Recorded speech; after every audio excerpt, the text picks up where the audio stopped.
I'm gonna give you a few tips on how I think you can get a remote event manager role in today's day and age. So I started doing live events and production back in 2011. I got on my first commercial. I was working in Staples commercial just through networking. I was an aggressive networker.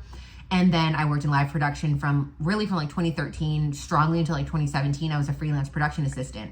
Back then, everything was on site, and we were on site from morning till night, 6 a.m. to 7 p.m. What changed? Why can we work remotely now in live events? Because of the pandemic. The pandemic changed everything. And although it was a really tragic, really difficult, really depressing time, it actually allowed people to start seeing what is possible from home thanks to the internet. Now people in live events and production can often work hybrid or fully remote like me. So how can you get a job like this? Right now, I think it all starts on LinkedIn. Clean up your LinkedIn. You can also get someone professionally to rewrite your LinkedIn along with your resume. A lot of times they do 2 packages at once. What I really think is important is making sure that there's clear and concise bullet points of what you're capable of doing. Because if you're not able to communicate crystal clear on LinkedIn through a web page, how are you expected to communicate crystal clear remotely working from home? So in your about section, underneath your picture and your headline and everything, there's the about section before your jobs start. Make sure that is captivating. Make sure that is really, really concise and bright, not just 10 years of experience in events, but mine actually says, and I guess you can copy it if you want to, curator of experiences and creating unforgettable moments. 10 plus years in television production and live events in major markets across the United States. So that's first things first, you're gonna use LinkedIn. That's where I found my current position. That's where I found my previous position. Both of them were remote events jobs. So the master of remote work is also the master of remote working tools. So that's Trello, that's Slack, that's Asana, that's Google Drive, that's Dropbox, that's Zoom or WebEx or Teams, whatever that they might use. You can do little overview courses on all of these different remote tools. But what they don't want to hear is, oh, I've never used that, or I don't know how to use that, or, I just like to text people, or I just use my notes app.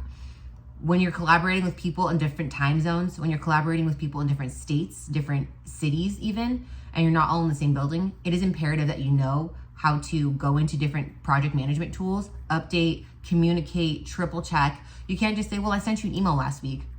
That's not going to work in a remote environment. Show that you are capable of not only understanding some of the most popular project management tools, but that you're also open to learning. You're also going to want to have a portfolio. I have a portfolio of the largest events I've done. Make sure you have a keynote that's just if they ask for a portfolio of your events, breaking down the budget, who was the client, key responsibilities and roles, and maybe any client feedback. This one is hard because we're in a remote virtual world and it's really not the same as it was, but networking never gets old. I was an aggressive networker, as I said before. I would look in the credits on films in the movie theater and take note of a couple of names and find them on IMDb or find them on LinkedIn and cold email people, cold call people. But what really got my whole career started was actually an internship. I was an intern at HBO in the summer between my junior and senior year of college. And that internship really was the key. I did not end up working for HBO at the end of the internship, which is what a lot of people hope. They hope I'll be an intern and then they'll hire me. That is a great way to set yourself up for disappointment. Okay, you're there to learn and experience and you're there to network. While I was at the internship, I took meetings with as many executives as I could, but you have to step out of your own comfort zone and do that. I completed the internship. It didn't really pan out to much. I was actually working at Panera after graduating, and I decided to go back to the area to have lunch with one of my intern friends. He was in the area too. He told me, just go show up at HBO. Just go there and say hi to everybody. It'd been a year. And I was like, how awkward, how weird. They're not expecting me. And he goes, just go say hi to everyone. I don't know why he said that. And I literally have not talked to him since that lunch, but I went in there. One of the people I really liked during the internship, she was still working there. She gave me the number for her husband, and her husband got me on my first MTV award show. And the rest is history. That's where I met the production manager that set my career up, and I was networking all the time. That's the thing about freelancing is every job is a chance to meet new people to get you your next job. I need to make sure I make a good impression to the people that do the hiring. So it all started with an internship, returning back a year later to kind of say hi and check on people. And that speaks to the volume of nurturing your network. You don't just meet someone and shake their hand and say, I'm trying to be an event manager. I'm trying to be an event coordinator. You get to know them. You remember their kids' names. You remember their husband's names. And then you check on them again. And you don't always ask for stuff. Sometimes you just go and say hi to someone.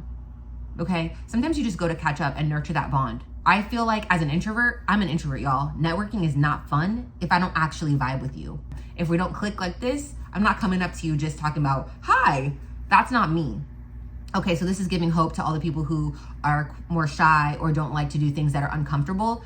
Network with the people where it feels comfortable, where the energy is welcoming. So my final tip for you guys is to learn how to nail the virtual interview. We're gonna be living in a Zoom world here. If you're gonna have a job working from home, you're gonna have to learn how to communicate, express yourself, shine, turn that camera on, and it all starts with the first Zoom interview. Excuse the dust, y'all. It's just always, the dust is just flying around. Learn how to do the Zoom interviews, guys. There are places where you can practice your interviews. I've done interviews where I'm like, I know I just did terrible right now. I could just tell. And there's some where I'm like, yeah, I killed that. Doesn't mean I got the job, but knowing the interview's good, that confidence shines through, whether it's practicing on camera at home, finding your angles, finding the places where the light's good. You need some good lighting, okay? You need to make sure that you look professional. What you wear should go with the vibe of the company. Look up the vibe of the company you're interviewing for, but nail that virtual interview practice, because first it's a virtual interview. Next is leading a meeting as the live events manager on virtual Zoom or Teams or Google Meets. So get comfortable with being on camera, because you can't just live off camera. If you want to be in live events, you got to sometimes show your face, okay? We're not on site, we're not in person, but we are on camera sometimes. So nail that virtual interview, practice, practice, practice. Along with what I said about updating your LinkedIn, update your resume. I really have invested in getting my resume rewritten professionally, and I think that's huge. And they'll give you a template that you can use throughout the years and as things shift. If you are just completely lacking in events experience, I would start with trying to become an event assistant or a production assistant. And that may not be fully remote. That might be going and having to do runs, but you got to start somewhere. If you want to work in live events, it's so fun. It's so rewarding. It's so exciting. You're bringing amazing, unforgettable experiences to people. And when you step into a certain role, you can work mostly from home. You guys got this. You got to give it a try. So there you have it, my friends. Thank you for tuning in. I really hope this helped. Let me know if you want any more content like this. Obviously, I'm remote, so I travel a lot, and I would love to share with you guys more about my day if you're interested.